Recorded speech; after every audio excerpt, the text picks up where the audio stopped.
Hello all of you beautiful people, Jules here for WhatCulture.com, and because of their nature, video games are intimately aware of your behaviours throughout their experiences, and will often use this knowledge to ends both hilarious and embarrassing depending on exactly what you were trying to do.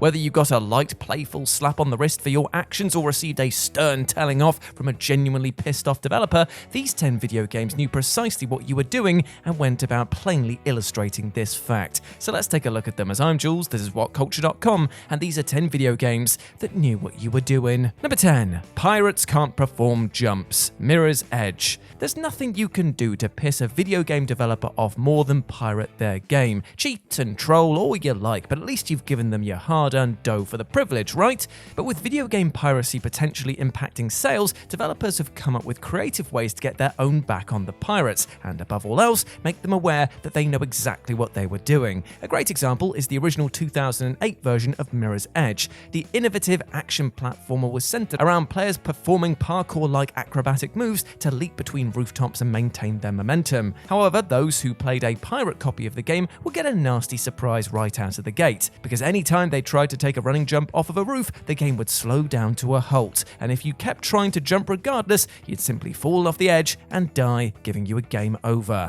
Basically, it prevented you from progressing through the game, trapping you in the opening segment in the hope that you'd actually just give up and splash some cash on the real deal. Number 9. Juliet covers herself if you try to look up her skirt. Lollipop Chainsaw. It goes without saying that any video game featuring a sexy female protagonist in a skimpy outfit is going to appeal to the thirstiest gamers out there above everybody else. But in the case of Lollipop Chainsaw, the developers knew exactly what inclined players were going to do and decided to poke some light fun at them by shaming them for their perversion. Given that protagonist Juliet Starling has kitted out in a threadbare cheerleading outfit, it was a foregone conclusion that many players would try to tilt the camera and have a look up her skirt. Juliet will respond by covering her modesty with her hand, but if you continue to manipulate the camera and try to catch a pervy peek, you'll pop the rather embarrassing achievement, "I swear I did it by mistake." As punishment for their leering, leching, offending players have now got this cheeve tied to their account forevermore, and considering the type of person likely to buy a zombie-killing cheerleader game in the first place,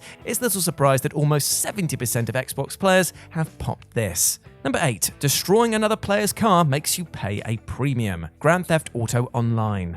The world of Grand Theft Auto Online is a griefer's paradise, and Rockstar has struggled since launch to balance players' ability to do whatever the hell they want with the desire to not be constantly trolled by others. Now, one of the biggest potential annoyances is having your very expensive souped-up car summarily destroyed by another mischievous player.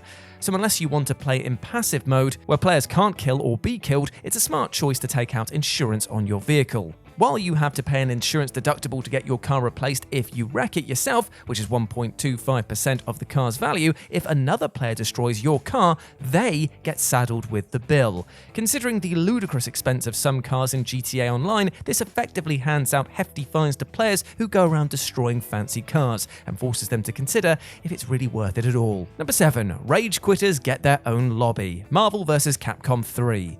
There's nothing more annoying in online video games than rage quitters. They throw their toys out of the pram and run off because they're getting their asses kicked rather than just accepting defeat like a good sport. But beat 'em up Marvel vs. Capcom 3 came up with a rather novel solution for this, by internally scoring players' reputation during online play and marking them down every time they disconnected during a match. Now obviously there are genuine times where connections just get dropped, but if you leave mid-match enough times, the matchmaking system will only pitch you against other rage quitters.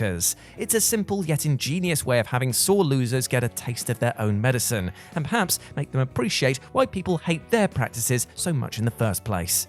Number 6. Editing the game's files unlocks the dirty hacker ending. Undertale. Now, Undertale has 3 main endings based on your actions throughout the game, namely pretty much how violent you are, but also a number of extra hidden endings, including an absurdly specific one set aside for those who try to take a look behind the curtain. Players are able to access the game's code with a hex editing software, but if you alter any of the values within the code, when you reload the game, you'll be greeted with the so-called impossible or dirty hacker ending. Here, Sans will say that he has no idea how you reached this point and say you're just a dirty hacker, aren't you? Before hanging up and rolling the credits. Considering the absurdly small number of people who would ever even consider digging into the guts of any game's code, it's frankly ridiculous and rather amazing that developer Toby Fox had something lying in wait for them. Number 5. Exploiting resets triggers a meeting with Mr. Rossetti. Animal Crossing. Beyond cheating, there is also exploiting a game's mechanics for your own benefit, such as hitting the reset button after screwing something up, ensuring that your mistake is not saved.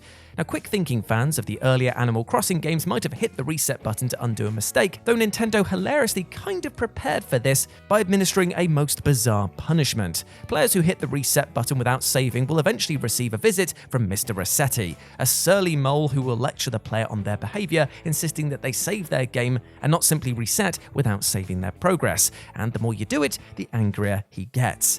Now, some games in the series would force players to sit through a tedious, overlong rant from Rossetti to try and discourage exploiting hard resets, and sometimes even throws up a fake reset screen in the hopes of scaring them into never doing it again. Number 4. The Postal Dude mocks you for save scumming. Postal 2. While not technically cheating, save scumming is another way for players to exploit a gameplay feature in a manner that the developer never really intended. Now, save scumming involves players abusing the ability to manually save in a game to ensure the most beneficial result possible, such as excessive saving during a difficult level or reloading a save until the RNG works in your favor, for instance. Now, the wildly politically incorrect first-person shooter Postal 2 had a rather unique treat in store for those who constantly saved while trying to make it through a tricky section, because the protagonist, best known as the Postal Dude, will start insulting them for their save scummery. He'll say things like, "Didn't you just save? My grandmother could beat this game if she saved as much as you do, and are you saving again?" And you don't even want to know about the choice language he starts to use if you start using cheats, because it'd make a sailor blush. Number 3. Campers get targeted with a camper killing achievement. GoldenEye Source. GoldenEye Source is an unofficial but extremely popular multiplayer remake of Rare's legendary N64 first-person shooter GoldenEye 007, which began in development back in 2005 and is still an active project to this very day. Now, camping is one of the most infuriating tactics, can we call it that, in multiplayer games, whereby a player will sit in a single, often difficult to notice spot and just wait for an opponent to enter their line of fire for an easy kill. The debate over its status as a legitimate strategy rages to this day, because after all, if everybody camped, it wouldn't be much of a game. However, GoldenEye Source introduced an amusingly catty countermeasure against campers. Here, campers will end up appearing as red dots on opposing players' radars, and the game also has an achievement for murdering a camping player. But because that's not savage enough, the achievement's name even thumbs its nose at campers, because it's called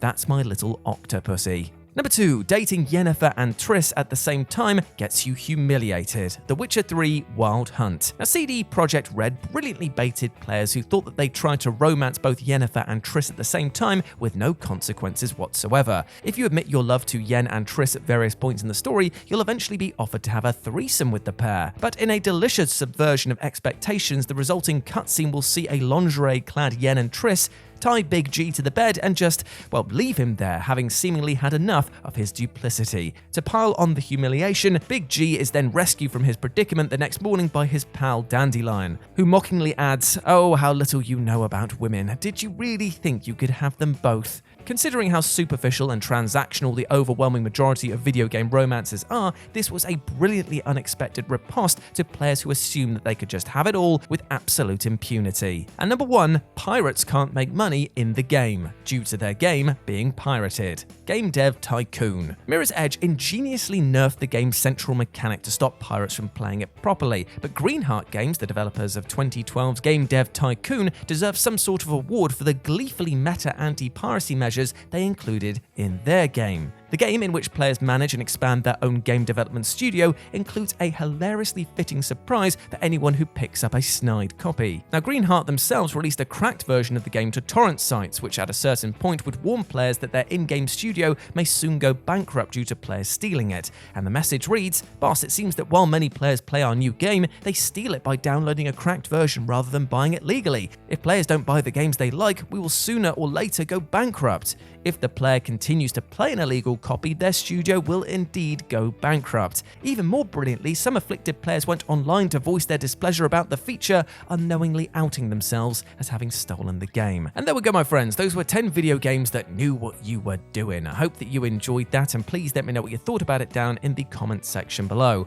As always, I've been Jules. You can go follow me over on Twitter at RetroJ with a 0, or you can swing by Live and Let's Dice. It's where I do all of my board games, streaming, and Warhammer content outside of work, and it'd be great to see you over there. But But before I go, I just want to say one thing. Sometimes in life we might not have a single clue about what we're doing, but you know what? Something that we should definitely try and strive to do every single day is just to be kind to ourselves, just physically and mentally.